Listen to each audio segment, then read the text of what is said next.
We are going to be looking at the Dynasty trade market to look at 3 running backs to see whether they're worth buying or selling in Dynasty Fantasy Football. If anything, we're kicking the tires just to see where they're priced at. If this is something you're into, I do this all off season long, a couple videos like this a week.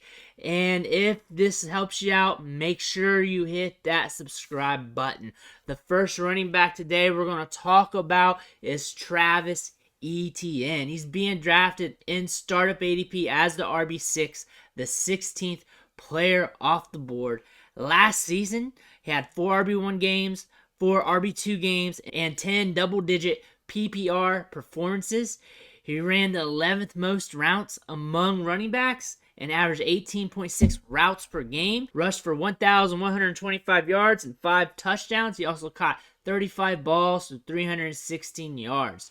Going over to the Dynasty Trading Analyzer over at dynastyleaguefootball.com, he's being valued more than the 102 and 1 QB leagues, but less than the 101. So he ain't worth Bijan, but he's a little less than that. So you got to get creative with those trades at that value. That being said, on the trade finder that looks up trades on my fantasy league, Etienne went for Garrett Wilson. Etienne went for Devonta Smith. Etienne went for Kenneth Gainwell, Miles Sanders in a 2023 first. Etienne went for a 2023 first. Doesn't tell you where at in the first round range, but imagine it's probably top 3-ish, top 2-ish, somewhere around there. Probably not the 101 though. Highly unlikely. One thing to note here, JaMychal Hasty and Snoop Connors listed on the depth chart right now. They might be looking to upgrade at the running back position to get a solid backup. They could do that easily in this year's draft, considering there's tons of talent. There's also a lot of talent in the free agent market as well. We're looking at probably a good 30 running backs who can probably fill some holes here, especially as a backup at the NFL level. There's that much talent there, and that's a good thing if he gets a good backup running back, because that could help him for the long term. It may make some people a little wishy-washy if they draft it back in the 3rd round or something like that. But if it drives down the price, that might be something you want anyways. The Jaguars are on the upswing. He's one of the few young running backs in the league who's being productive. So this is a golden opportunity to get a running back who you can use for a bit, that's not in the rookie class, that's not an aging vet, that you can have in the price tag in ADP and on the trade finder is saying that he's an expensive get, and that's why the market's telling us, hey, we like this young running back, we think he's going to hold value for a while, we like the Jaguars, we like Trevor Lawrence, we're going to buy into this. And we've seen this with a trade straight up for Garrett Wilson, Devonta Smith, who's been on the rise recently. So he's not a cheap guy. Valued more than the 102 in rookie drafts. According to the trade analyzer, that could be different. Could be 103 in real life, 104. Just test the market in your league, because they could be different in real leagues. The guy you want to kick tires on, see if you can catch him. See if you can catch him on a discount. But right now, the price is high. If I'm going to buy, expect to pay up. Expect to save up some capital, and you're going to have to pay up to get him.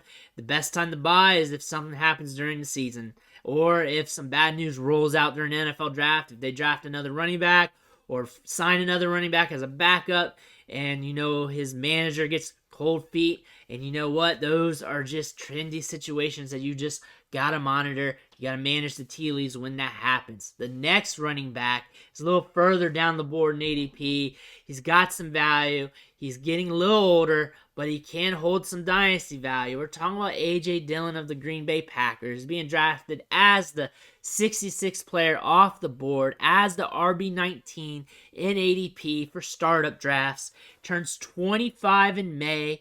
He has 4 RB1 games last year and 4 RB2 games, so he was productive. Had 10 double-digit PPR performances. He signed with the team through 2023. He's still competing with Aaron Jones this season, so we could see some volatility like we've seen in the past. Aaron Rodgers is the big question mark here. Is he staying? Is he going? What's happening here? We're going to hear that all off season long, but that could drive up or drive down or keep his value the same. So you're going to have to be on the lookout with that. So it could get ugly real quick. But looking at the trade analyzer right now, he's being valued as a late first round rookie pick in 1 QB leagues. That's what the calculator says. And for actual trades, here's what we've seen so far. And it's quite different on each one of them. A.J. Dillon for Tyquan Thornton, a second and a third. Dillon for a second. Dillon for George Pickens. Dillon for a third. Dillon for Jahan Dotson. So just reading those 5 trades, what I feel like what we see from this small sample size of the market is that his value is all over the place. Could be due to Aaron Rodgers. Could be just due to the offseason. Could be due to the increased value of these running backs in this rookie draft class. He can hold some value if you sell him, and he could hold no value if you sell him. You could be able to catch him at a discount. Maybe we saw one here for a third-round rookie pick, or you could go for George Pickens. If you like him, kick the tires, see what comes back at you. Worst thing happens is you get told no, but we're seeing a lot of different stuff happening here. A second, a third, a second, an early, mid-ish second seems about right, considering what he did last season. Tyquan Thornton, a second and third, seems a little bit right. George Pickens seems a little high. Jahan Dotson, sneaky, but I think that's a sneaky one as well. I feel like the prices might increase as we get closer to the regular season because they'll have more functional value then. We might see him go for some discounts during rookie draft season, when the rookie draft season is live and people are actually making their dynasty trades and they're trying to move up and down the board. You might see him liquidated for a little bit less than you're expecting, just because we're seeing some tea leaves read here of him going for seconds and thirds and stuff like that. That might happen. The next running back is dirt cheap, and his NFL career is right now on the mend or in jeopardy, and he really needs to make something happen this offseason, and that's Daryl Henderson from nowhere. He's a free agent.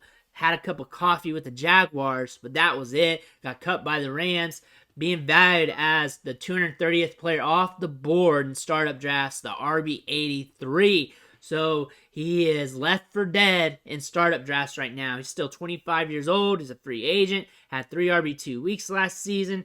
Missed the last season because he was cut, wasn't on a team. Trade analyzer, though, worth a 5th round rookie pick, which sounds about right. He is 25. He isn't on a team. He profiles as a guy in a committee. Makes sense. We got a ton of good running backs coming in. Trades that we've seen, and it makes sense. For 5th round pick. And there's not many 1-for-1 deals because nobody's searching him out. No one's trying to get him. He's in a lot of package deals. He's in, as I throw in a lot of deals, I suspect. But he's in a lot of deals where there's a lot of players on one side and a lot of players on the other. So it's hard to get a good grasp on the trade market value, but you got a good grasp of the trade market value because he's free. He is free. 5th round rookie pick value is free. If you want him, if you want to speculate on him, there's no sunk cost, so go ahead and do it. 5th round pick. If there's only 4 rounds in your draft, you might be catching him off the waiver wire eventually anyways, unless he signs somewhere good. Watch where he goes this offseason, see if he has an opportunity to climb the depth chart, and you might have a diamond in the rough, but things are getting a little scary right now. He has to turn things around right now. There's some good indicators from last season, the prior season, that he can play in this league. Maybe since we got an offseason, he can sign somewhere good, get some opportunity, but the competition's getting fierce. The running backs are coming from this year's draft, next year's draft. Really has to have a good showing this offseason. Really has to latch onto the roster. Really have to climb the depth chart, prove his worth, because the competition's going to be here. Just about every team can get a running back. We have about 30 players in the pool between free agency and rookie drafts. A player like this floating around in no man's land is going to have to figure it out because they could be left for dead here in just a few months because that could happen. He's 25 years old. He is in the middle of his career. I look for him to be an okay player. I think he can be all right in some situations. I think he holds some fantasy value if he's getting volume. He's shown that in the past. But he's going to have to latch on to a roster. And the Dynasty market's saying that, being drafted as the 230th player off the board, RB83. But the one thing about Daryl Henderson is he's cheap. If he loses out, you're not going to lose out because you paid nothing for him. So if you're interested in him, if you think this is a cheap chip, go ahead and get him. I'm not against it. You know what? If I can get him for free, I'll get him for free. The best way to get him is as a throw-in in a much larger trade. And if you can get that to happen, then you just get him for free, because that could really happen. A 5th-round rookie pick value can do that. That can happen. So if I'm trying to trade for this running back here, it's very expensive, or a mid-tier running back or whatever, and I got my trade pieces going on, and I see he's got Daryl Henderson just hanging out, and I'm interested in him because of free agency, I'll just ask and see if I can get Daryl Henderson added on. Probably couldn't take much to do so. He might just throw him in there, and that's what we call a throw-in. That's something you want to look for if you can make it happen. One thing I hear about a lot of people is a lot of their Dynasty League mates don't trade often, or they are not willing to negotiate. And you know what? You just got to kick the tires.